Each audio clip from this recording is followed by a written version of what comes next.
So the problem is this takes a C battery. I don't have or keep any C batteries in stock. Did you know that you can use a regular AA battery in place of a C battery? Here's a regular AA battery. Now, it's too small to fit. So there's going to be a number of tries to finagle this to get it in there just right without it popping down too far or anything like that.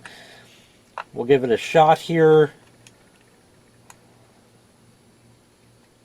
Just a little more, and that might do it. Right like that. It jams right in. I don't have it perfectly straight, but this is kind of more for a testing thing because the C battery has a lot more oomph to it, if you will. And yes, it works. See that turn in there?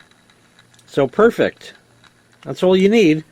Just a AA, and that'll be enough to run it for a short time or to test it. If this helped you out, make sure you click the like and subscribe buttons. Click the super thanks button.